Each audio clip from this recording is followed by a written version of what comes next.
우리에게 중요한 것은 하나님이 약 준비하셨던 그 축복을 누릴 수 있는 신분과 권세를 회복해 주셨다는 겁니다. 하나님께서 약속하시기를 결코 우리를 저주와 재앙 가운데 내버려 두지 않겠다고 하셨습니다. 왜냐하면 하나님이 우리를 버리시지 않겠다는 겁니다. 하나님이 우리를 정죄하시지 않겠다는 겁니다. 하나님이 준비한 축복을 누릴 수 있도록 축복을 하시겠다는 겁니다. 천하 만민이 볼 수 있을 만큼 우리를 축복하시겠다고 약속을 하셨습니다. 그럼 우리에게는요, 모든 것이 다 주어진 겁니다. 실패가 우리에게 없다는 것은 축복이 우리에게 온다는 거예요. 저주와 재앙이 없다는 것은 저주와 재앙 가운데 빠뜨리는 사단이 우리를 간섭할 수 없도록 하시겠다는 겁니다.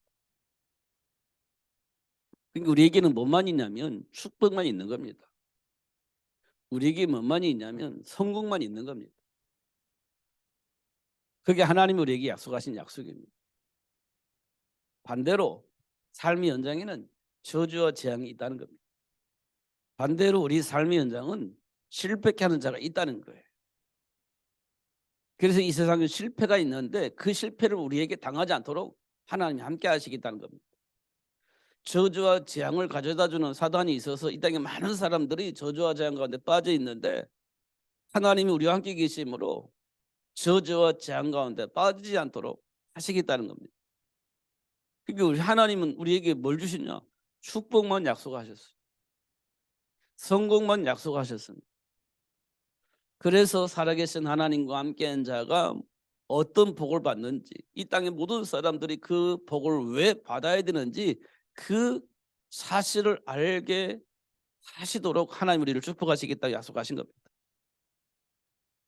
그럼 우리가 하나만 바뀌면 됩니다. 하나만 바뀌면 되는 거예요. 이미 다 주어졌고 다 해결됐기 때문에 하나만 바뀌면 돼요. 그 하나가 뭐냐면 생각입니다. 생각이 바뀌면 돼요. 이 말은 뭘 의미하느냐면 삶의 축복을 보았다는 거예요. 삶의 축복을 보았기 때문에 생각이 바뀌는 거예요.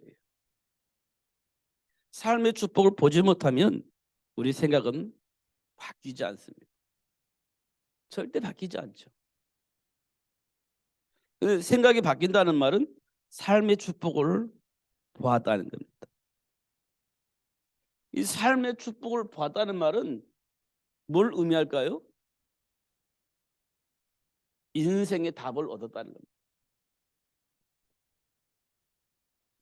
인생의 답을 얻었다는 거예요. 인생의 답을 얻으니까 삶이 바뀌는 거예요. 삶이 바뀌는 거예요. 인생이 답이 있다는 것은 다른 말로 말하면 문제가 있다는 거예요. 문제가 있으니까 답이 있는 거지.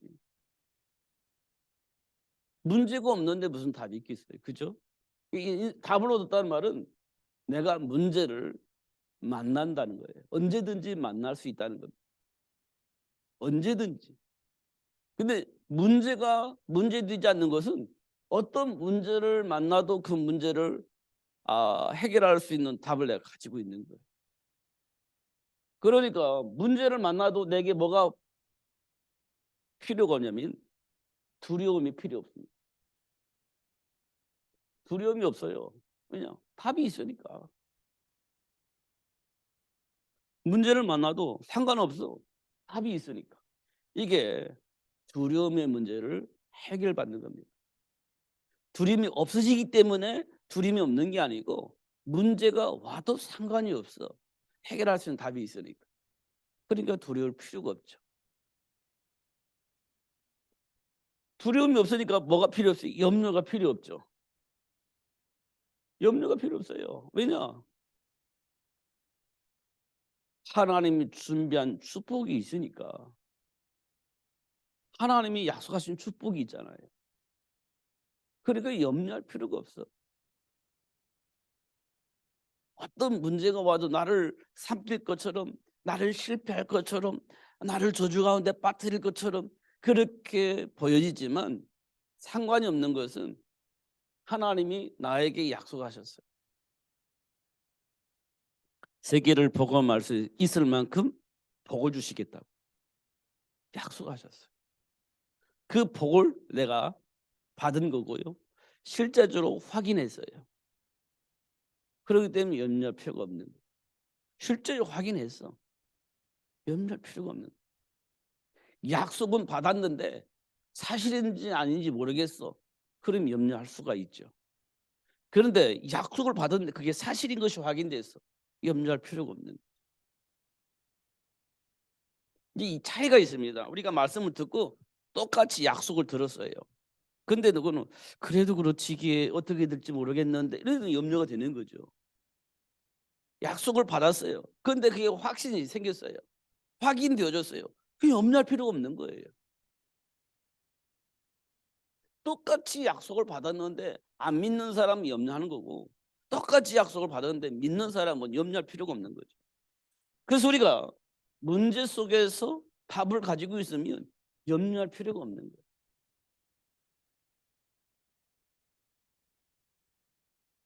그럼 미래는 어떻게 될까요? 보장되어 있잖아요. 하나님 약속이 우리 인생을 어떻게 해요? 끝까지 책임지신다고 했기 때문에 보장되어져 있는 겁니다. 그러면 우리가 마음에 근심할 필요가 없죠. 보장되어 있으니까. 보장되어 있습니다. 그래서 근심할 필요가 없어. 이 모든 것들이 어디에서 나오냐면 하나님이 약속하신 말씀 속에서 나오는 겁니다. 인생의 답은 하나님이 약속하신 말씀 속에서 나오는 거예요. 이 말씀을 믿는 자들은요, 어떤 문제가 와도 답이 나와 있어요. 우리가 말하잖아요. 창세기 3장 문제. 창세기 3장 문제. 이 말을 하잖아요. 창세기 3장 문제가 뭐죠? 사단이 와서 하나님의 말씀을 왜곡하는 문제입니다. 하나님이 주신 말씀을 왜곡해서 하나님의 말씀을 불신앙하게 만드는 사건이 창세기 3장 사건이에요. 그럼 이 사건 지금 나에게 올까요? 안 올까요? 이 창세기 3장 사건이 나에게 있을까요? 없을까요? 있지. 왜냐하면 사단은 지금도 하나님의 말씀을 불신앙하게 만들고 다른 짓을 하게 만드는 일이 발생하지 않습니까? 그게 창세기 3장 사건이에요. 사단이 와가지고 하나님 주신 축복의 말씀을 왜곡해서 그 안에 있는 축복을 누리지 못하게 하려고 공격한 사건이 창세기 3장 사건이에요. 이 사건 지금도 계속해서 반복해서 일어나고 있는 사건이에요. 그게 창세기 3장 사건이에요. 그게 하나님의 말씀을 불신앙하게 만드는 거예요. 결국 창세기 3장 사건은 벌어졌는데 아담과 하와가 사단의 말을 듣고 속아서 하나님의 말씀을 불신하고 선악과를 따먹어버린 겁니다. 그게 창세기 3장 사건이에요. 우리가 선악과 따먹는 사건 있을까요? 없을까요? 있습니다. 나도 모르게 무의식 속에 하나님의 말씀 불신앙하고 다른 짓을 하게 되는 것은 선악과 따먹는 사건과 똑같은 거예요. 그 창세기 3장은 지금도 일어나고 있는 거예요. 창세기 3장 사건이 일어난 다음에 아담과 하와에게 마음이 평안했네요? 안 편했습니다. 행복하지 않았습니다. 왜요? 두려움 때문에. 이 두려움 때문에 행복하지 않았어요. 왜 두려움이 왔죠? 하나님께서 말씀하시기를 선악과 먹으면 반드시 죽을 것이다 라고 하는 말씀이 있잖아요. 그러니까 선악과 먹고 나니까 자기도 모르게 무의식 속에 두려움이 탁 자리 잡게 된 거예요. 죽음에 대한 두려움이 자리 잡게 된 겁니다. 무의식 속에. 누가 가르쳐 주지도 않았어요. 자기도 모르게 무의식 속에 두려움이 사로잡힌 거예요. 두려움에. 그러니까 자꾸 핑계 대는 거예요. 너 때문에 그랬어. 너 때문에 그랬어. 핑계를 대는 겁니다. 우리 그러잖아요. 무슨 일 있으면 너 때문에 그랬잖아. 왜 내가 뭔가 모르게 저주와 같은 재앙 같은 문제가 올 것 같으니까 너 때문에 그래서 책임을 전가를 하는 거예요. 나도 모르게 무의식 속에.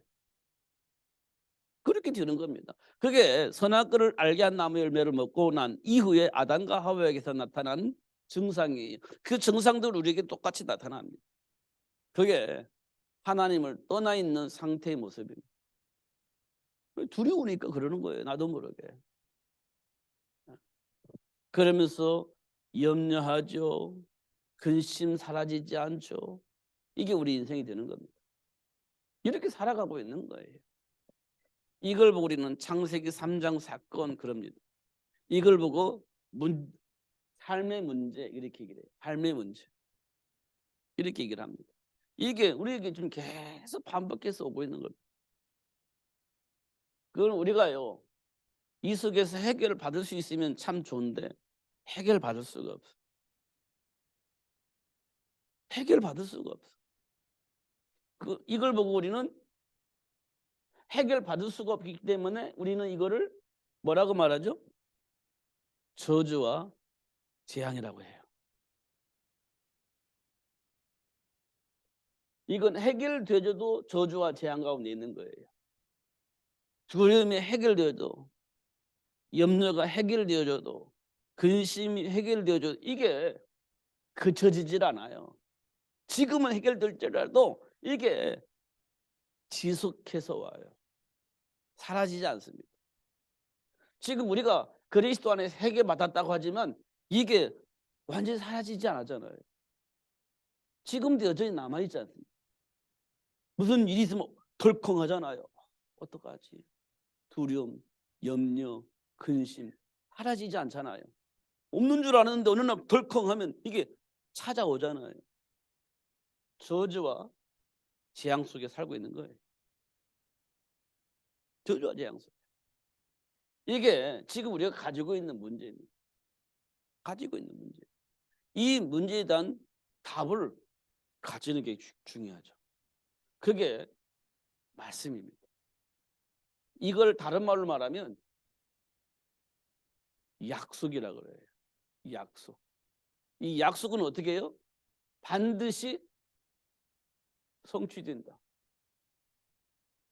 반드시 성취돼요. 약속은. 그래서 우리는 이걸 뭐라고 말합니까? 믿음이라고 얘기해요. 믿음. 이게 하나님의 말씀을 믿는 자는 인생의 답이 나오는 거예요. 그래서 하나님께서 우리에게 찾아오셔서 무슨 약속했죠? 여자의 후손을 약속을 한 겁니다. 약속을 한 거예요. 해결해 준 것이 아니라 약속을 하신 거예요. 약속을 한 겁니다. 내가 너를 이 저주와 재앙 가운데 빠뜨렸던 그 사단의 머리를 상하게 할 여자의 후손을 보내주겠다고 하는 약속이에요. 아직 안 왔어요. 근데 약속이 되어져 있는 겁니다. 아직 해결되지 않았어요. 근데 약속을 하신 거예요. 그리고 뭐라고 약속을 하셨냐면 가죽 옷을 얘기합니다. 이 가죽 옷은 누군가가 희생이 되어진 겁니다. 어떤 동물이 됐든 희생이 된 거예요. 이걸 보고 우리는 피라고 합니다. 피.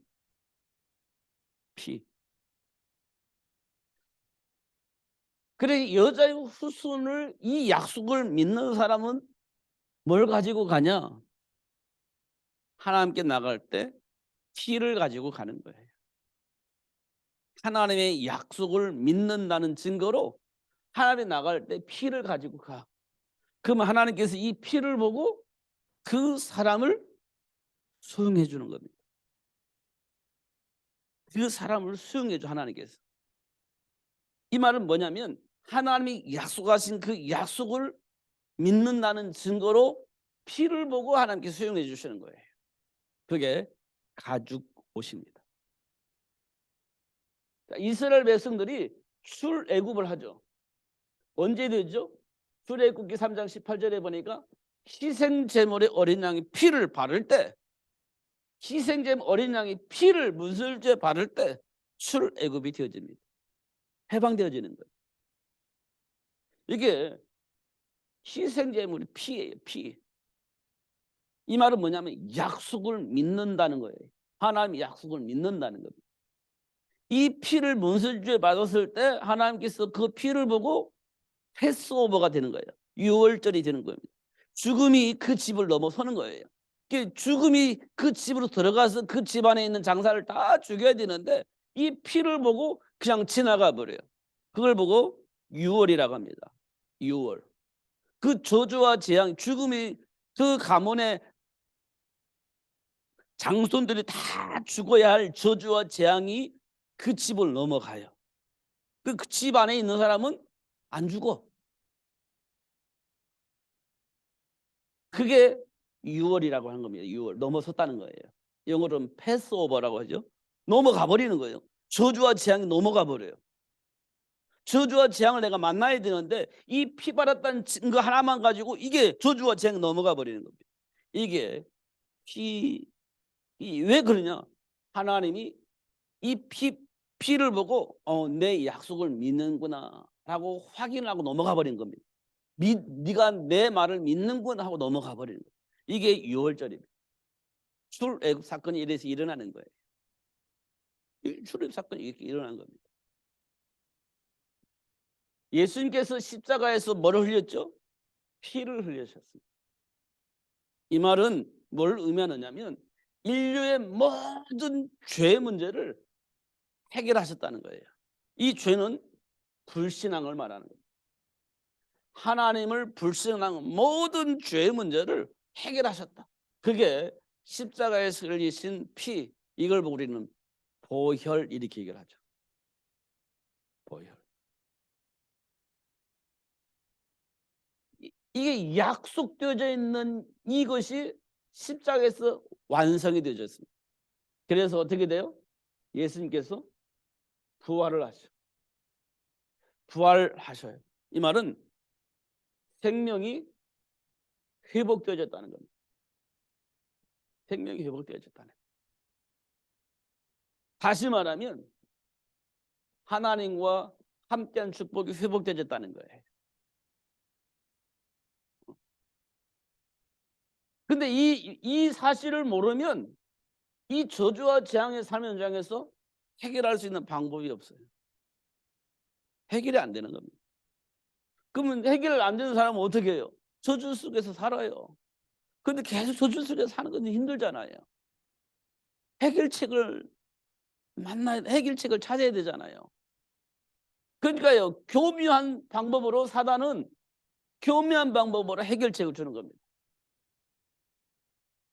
사단이 저주와 재앙 속에 빠져 있는 이 사람들의 문제를 해결해 주셨다고 거짓말을 합니다. 해결해 주시겠다고 거짓말한 거예요. 이게 해결책이라고 거짓말하는 겁니다. 그 해결책이 뭐냐면요, 우상을 숭배하는 거예요. 우상을 숭배하게 만드는.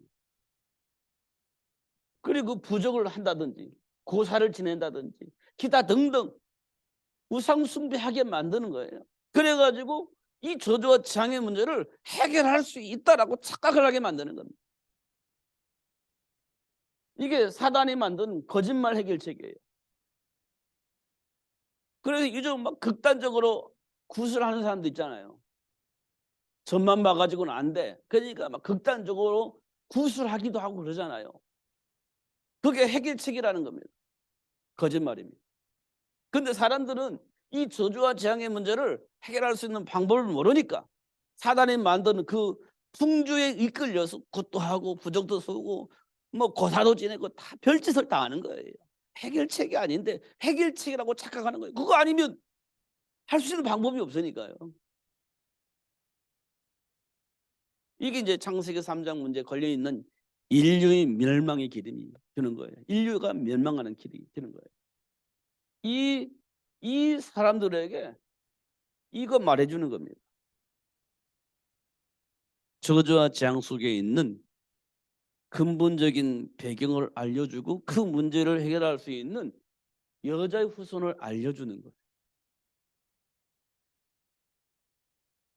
이게 해결책이니까요. 저주와 재앙에서 빠져나올 수 있는 유일한 길이니까. 하나님과 함께한 축복을 누릴 수 있는 유일한 길이니까. 이걸 붙잡고 확인한 다음에 이거를 천하만민에게 온천에 다니며 말해주는 거예요. 예수님께서 말씀하신 겁니다. 이게 지금 우리에게 주어진 삶의 가치예요. 이게 삶의 가치예요. 이거 놓치면 엉뚱한 짓을 하는 거예요. 무슨 엉뚱한 짓을 해요? 성공의 목적이 두고 있어요. 성공을 목적을 두고 있어요. 삶의 가치를 엉뚱한 데 세요. 그게 뭐냐? 성공하는 삶. 삶의 가치를 어디에 두냐? 위로받는 삶. 삶의 가치를 어디에 두냐? 이 고통스러운 삶 속에서 조금이라도 벗어나고 싶은 욕망. 이런 것들에 우리 삶의 가치를 두는 거예요. 그러면 그 속에 있는 사람은 여자의 후손을 안 잡아요. 잡을 수가 없어요. 못 잡아요. 그럼 어떻게 해요? 이 속에 사는 겁니다. 문제 속에 사는 거예요. 그 문제를 어떻게 해결해? 또 엉뚱한 방법으로 문제를 해결하려고 하는 거예요. 그러면 3, 4대가 또 망하는 겁니다. 하나님 우리를 어디에 두셨냐? 여자의 후손 그리스도를 온천에 다니면 만민에게 복음을 증거하는 것이 우리에게 주어진 삶의 가치라고 분명히 말해주고 있는데 이 삶의 가치를 다른 곳에 두기 때문에 삶의 현장은 저주와 재앙 가운데 빠져버리게 되는 거예요. 이 사실을 우리가 알아야 되겠죠. 그래야 현장을 살릴 수 있는 거예요. 이 부분을 우리가 꼭 확인을 해야 됩니다. 참으로 안타까운 일이 많아요. 어디서 들었는지, 누구에게서 들었는지, 어떤 소리를 들었는지 모르겠지만 하나님의 말씀을 절대로 듣지 않고 대적하는 자들이 이 땅에 너무 많습니다. 어떤 사상을 들었는지 하나님의 말씀을 불신하고 엉뚱한 짓을 해요. 안타까운 일이 참 많습니다.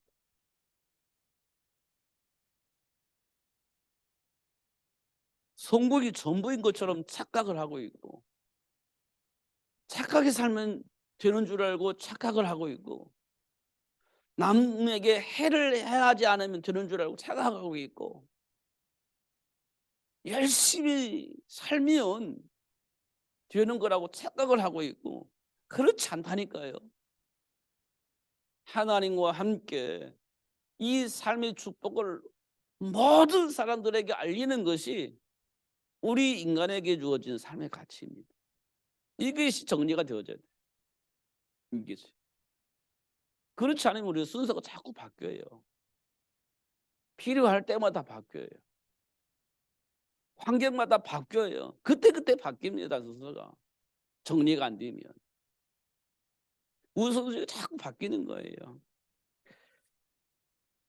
다니엘과 세 친구들이 하나님께로부터 복을 받았잖아요. 그래서 그리스도 안에 있는 지혜와 지식의 모든 부활을 가지고 그 바벨론을 풍성하게 만들어 줬어요. 바벨론 왕을 굉장히 멋있는 정치를 할 수 있도록 도와줬어요. 그러니까 바벨론 왕이 너무너무 좋아한 겁니다. 그런데 우상을 숭배하는 법을 만들어 놓고 다니엘과 세 친구들을 죽이려고 계획을 한 겁니다. 바벨론 왕의 부하들이. 바벨론 왕이 다니엘과 세 친구를 너무 좋아하니까 그들을 죽이려고 계획을 하고 법을 만든 거예요. 그게 우상 숭배하는 법 아닙니까 그게. 그러니까 바벨론 왕이 자기를 신으로 섬긴다고 하니까 너무 좋아가지고 사인을 해버렸어. 자기를 신으로 섬긴다니 얼마나 좋아요. 그걸 보고 우리는 신성이라고 하죠. 신성시. 그 뭐 북한이 김일성을 우상화한다고 하잖아요. 신처럼. 바벨론 왕이 그렇게 만들어진 거예요. 그게 너무 좋아 사인을 해버렸어. 알고 보니까 다니엘이 죽어야 되는 거네. 그때 이미 늦어버렸어. 이미 늦어버린 거예요. 근데 다니엘이 바벨론 왕을 말을 듣고 우상숭배하면 살릴 수 있는 기회를 준 거예요. 살 수 있는 기회가 와 있는 거예요. 우상숭배만 하면. 죽을 뻔했는데 왕이 와가지고 살려줄게 했단 말이에요. 얼마나 좋은 기회예요. 그런데 다니엘은 그럴 수 없습니다. 이렇게 얘기를 해요. 환경에 따라 우선순위가 안 바뀐다니까요. 환경 따라서 우선순위가 안 바뀌었어. 하나님과의 관계가 이게 끊어지질 않는 거예요. 그게 다니엘과 세 친구들. 그런데 이때 바벨론 왕이 화가 났습니다. 내가 왕으로서 너에게 와서 이렇게 사장을 할 정도면 부하인 네가 내 말을 듣고 알았습니다 이렇게 대답을 해야지. 그럴 수 없습니다. 화가 나잖아요. 화가 나니까 사실것을 집어 던져버린 거죠. 근데 이 왕이 잘못 못 자는 겁니다. 왜요? 다니엘이 죽으면 안 돼. 안 돼. 왜? 나를 그렇게 잘 보좌하고 나를 굉장히 멋있는 왕으로 만들어줬는데 저 다니엘이 죽으면 안 돼. 안타까운 겁니다. 화는 났지만 잠을 못 자. 우리는 그런 사람이 되어야 됩니다. 어떤 사람이요? 불신자든 신자든 행복하게 살 수 있는 삶의 비밀을 말해줄 수 있는 삶을 살아야 됩니다. 다니엘이 그랬다니까.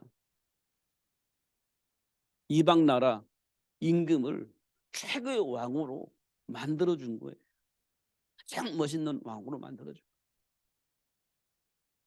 거예요. 그리스도 안에 있는 지혜를 가지고 도와주는 거죠. 그리스도 안에 있는 지식을 가지고 도와주는 거예요. 그러니까 좋아할 수밖에 없지. 잠을 못 자는 겁니다. 그리고 하루 지나서 아침 새벽에 다니엘을 던진 사자굴 앞에 가잖아요. 뭐라고 말하죠? 다니엘아, 네가 섬기던 하나님이 너를 구하기 능하셨느냐? 라고 왕이 물어보는 겁니다. 네가 섬기던 하나님이 네가 말한 대로 너를 구하기에 능하셨느냐? 물어보는 겁니다. 조용하면 끝난 건데 그 굴 속에서 왕이여 만세수를 누리소서라고 소리가 나와요. 그 하나님이 다니엘을 잡아먹을 수 있는 사자 입을 봉했다는 거 아닙니까? 그 왕이 어떻게 했겠어요? 다니엘아 빨리 나와라 이렇게 했죠. 아니면 누군가를 불러서 빨리 꺼내라 그렇게 했겠죠. 그 다음에 한 행동이 뭔지 아세요? 그런 법을 만든 그 사람들을 사자굴 속에 집어넣습니다. 어느 정도 사자가 그들을 잡아먹었냐면 그들이 땅에 떨어지기도 전에 박살나게 잡아먹어버린 거예요. 하나님 그렇게 하시는 겁니다. 그렇게 하세요. 그러니까 생각의 변화가 굉장히 중요한 거예요. 생각의 변화. 하나님 주신 말씀을 통해서 답을 얻으면 생각이 바뀌어요. 생각이 바뀐다는 건 삶도 바뀐다는 거예요. 삶도 바뀐다는 거예요. 그러면 어떤 일이 벌어지겠습니까? 하나님이 약속하신 말씀들이 내 삶 속에 열매로 나타나게 되어지겠죠. 그러면서 나로 인하여서 많은 사람들이 하나님과 함께하는 복을 받게 되어지는 일이 벌어지는 거예요. 예수님께서 그랬잖아요. 성령이 너에게 마시면 땅 끝까지 이르러 내 증인이 되리라. 그렇게 되어지는 겁니다. 그래서 우리는 5천 종족 237 나라 살릴 수 있는 증인이 되어져야 되고 그런 증인을 만들어내는 것이 우리 삶의 가치다. 삶의 이유다. 이렇게 말하게 되어지는 겁니다. 우리는 하나씩 하나씩 꼭 확인을 해야 됩니다. 꼭 확인을 해야 돼요. 그러니까 문제를 보면 안 돼요. 문제의 배경을 봐야 되는 거예요. 우리는 드러난 문제만 보는데 그 드러난 문제의 배경을 봐야 돼요. 그러면요, 내 생각이 뭔가 왜곡되어 있다는 사실을 알게 돼요. 언약 안에 준비된 축복을 못 보고 있다는 걸 알게 돼요. 그럼 우리는 어떻게 되겠습니까? 율법주의가 되는 거예요. 결과만 보니까 율법주의가 보는 거예요. 배경을 안 보고 결과만 보니까 율법주의가 되는 거예요. 그랬으니까 그런 결과가 나온 거예요. 그러니까 그 생각을 바꿔야 되는데, 그래야 이런 복이 올 것인데 생각을 안 바꿔. 그럼 이제 공격을 해야 되는 거지. 생각을 안 바꾸니까. 그걸 보고 우리 율법주의라고 그래요. 그걸 보고 혈과 육의 싸움이라고 얘기를 합니다. 분명히 생각을 바꾸면 될 것 같은데 생각을 안 바꿔. 화가 나는 거예요. 근데 우리는 뭘 봐야 돼요? 그 사람의 생각의 배경을 봐야 되는 거예요. 그럴 수밖에 없는 그 사람의 배경을 봐야 되는 거예요. 그 배경이 뭐죠? 사단에게 속는 거죠. 사단에게 속으니까 하나님의 말씀이 불신앙이 되는 거예요. 하나님의 말씀이 불신앙이 되니까 그 말씀 안에서 살고 싶은 마음이 없는 거예요. 그래서 생각을 바꾸지 못해. 그렇게 계속 그렇게 사는 겁니다. 그 배후에 사탄이 있는 겁니다. 그걸 봐야 그 사람을 살릴 수 있고 도울 수 있어요. 어떻게? 사단의 일을 멸하신 그리스도 이름. 사단의 없는 묶여 있는 이상의 모든 사람을 해방하신 그리스도 이름으로 그 사람을 살려낼 수가 있는. 그걸 보고 영적 싸움이라고 합니다. 영적 싸움. 그 영적 싸움을 뭐라고 하느냐? 기도라고 하는 거예요. 영적 싸움입니다. 이 기도는 배경을 봐야만이 할 수 있는 거예요. 문제의 배경, 사람의 배경을 봐야 이 영적 싸움이 돼요. 이게 기도입니다. 이 싸움이 되어지면 응답이 오기 시작합니다. 이 싸움이 되면 응답이 와요. 어떤 응답이 오냐면 말씀이 성취되어지는 응답. 말씀을 통해서 답을 얻는 시간이 오는 겁니다. 그 힘이 나요. 행복해지는 겁니다. 이게 우리에게 와 있는 축복입니다. 이게 우리에게 와 있는 축복이에요.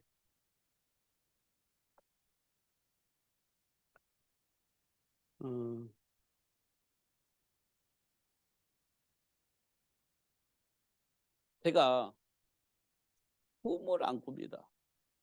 근데 요즘 제가 잠을 이렇게 깊이 못 자는 것 같아요. 그래서 한 새벽 한 3시쯤 일어나서 뒤척이고 여기 있다가 또 이렇게 눕고 그렇게 하는데요. 꿈은 아니고요. 이게 뭐냐, 이 인생의 스토리가 쫙 흘러가는 어떤 그런 시간을 제가 가지게 되어집니다. 하나님이 내 인생을 이렇게 인도하셨구나. 하나님은 이런 방향으로 이끌어 오셨구나. 하나님이 원하는 거 이거였는데 인생을 되돌아보니까 하나님이 약속하신 이 말씀을 이루기 위해서 하나님 나를 이렇게 인도하셨구나. 이런 것들을 막 계속해서 생각나게 하죠. 하나님이 원하는 것은 하나님이 원하는 걸 알고 그 원하는 삶을 살 수 있도록 하기 위해서 하나님이 이렇게 인도하시고 역사하셨구나. 이런 것들을 이제 보게 하십니다. 그래서 오늘도 제가 이런 말씀 드리는 거예요. 근데 못 보면 이거는요, 그냥 얘기예요. 그냥 얘기해, 못 보면. 그러나 보면요, 이게요, 굉장히 중요한 답이 되는 거예요. 그래서 오늘 기도와 치유잖아요. 기도. 영적 싸움이 되는 거예요. 배경을 알게 될 때 영적 싸움이 되고, 영적 싸움이 될 때 생각과 삶이 바뀌는 거예요. 이거 보고 우리는 치유라고 합니다. 불신앙이 사라지는 거예요. 그러면 내 인생이 행복해지는 겁니다. 그러면 왜곡된 삶을 안 살아요. 주어진 삶을 살 수 있고, 하나님이 주신 비전을 가지고 준비하며 도전하며 살 수 있어요. 그게 행복입니다. 그게 행복이에요. 그런데 반대로 자꾸 모르게 불신앙이 들고, 자꾸 나도 모르게 왜곡되어지고, 삶의 방향이 뒤틀려지고 막 그런 일들이 벌어진단 말이에요. 그게 왜냐? 사단이 계속 유혹하고 공격하니까 그런 일도 나도 모르게 무의식 속에 막 발생되어지는 거예요. 그러나 언약 가지고 있는 자는 그거 싸움이 시작되는 겁니다. 내 안에 있는 본질과 싸우게 되어지는 거예요. 왜냐하면 하나님 주신 언약 속에서 답을 가지고 있는데, 그 답을 누리지 못하게 하려고 자꾸 왜곡하고 다른 길을 선택을 하게 만드는 사단이 계속 공격해 올 때 속지 않게 해서 싸우는 거예요. 그게 영적 싸움이에요. 그럼 어떤 일이 벌어질게요? 하나님이 약속하신 축복이 이제 삶 속의 열매로 나오게 되는 거예요. 그것도 그거 확인하니까 맞구나, 확실하구나. 그러면서 내 인생의 삶의 가치를 세계복음화에 두게 되는 거예요. 그러면 되는 겁니다.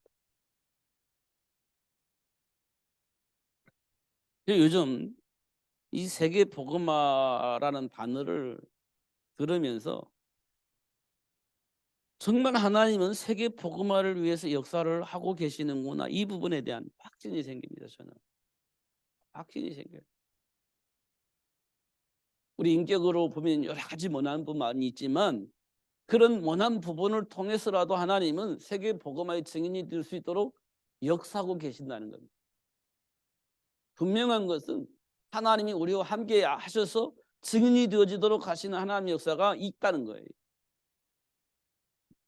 이스라엘 백성들 홍해 만나 만났을 때 불신앙했고, 광야 생활할 때 불신앙하면서 원망하면서 모세를 공격을 하고 막 돌로 쳐서 죽이려고 많은 사건이 일어났잖아요.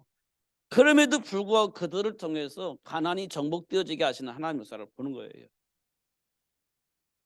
그들을 통해서 가나안이 정복되어지게 합니다. 그래서 그 가나안 땅에 예수님 오시게 만드는 거예요. 그게 하나님이 하시는 일입니다.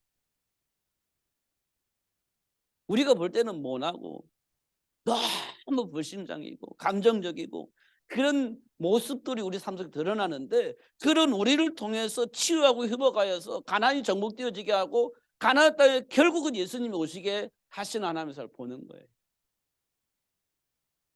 그렇게 하는 겁니다. 하나님께서. 그 일을 위해서 하나님 저와 여러분 부르신 거예요. 그리고 우리가 드러나는 문제 보지 말고 드러난 문제 배경에 누가 있느냐, 무엇이 있느냐, 그게 보는 게 굉장히 중요합니다. 그러면 사단과 싸움을 하게 되어지는, 드러난 문제와 싸우는 것이 아니라 그 문제를 일으킬 수밖에 없도록 역사는 그 사단과 싸움을 하는 거예요. 그럼 그때 치유가 일어나고 회복되어집니다. 근데 그 싸움은요 평안해요. 왜냐? 이미 이긴 싸움이니까. 눈을 부라리며 싸우는 게 아니에요. 이미 예수님께서 끝내버리는 싸움이기 때문에 그냥 편안하게 싸우는 겁니다. 행복하게 싸우는 거예요. 그래서 행복한 겁니다. 이것이 우리 삶 속에 있는 축복입니다. 놓치지 마시고, 드러난 문제 때문에 속지 마시고 배경을 보시고 승리하시는 여러분 되시기를 예수님의 이름으로 축복합니다. 기도하겠습니다. 살아계신 하나님 아버지, 감사합니다. 오늘도 최고의 비밀인 그리스도를 알게 하시고 혈과 육의 싸움이 아닌 영적 싸움의 비밀을 알게 해주시니 감사합니다. 오늘도 그 그리스도 안에 준비된 축복을 누리면서 살 수 있도록 축복하신 하나님, 이제 우리 안에 평안이 회복되어지게 하시고 행복한 삶이 되어지도록 역사하여 주옵소서. 예수 그리스도 이름으로 기도합나이다. 아멘.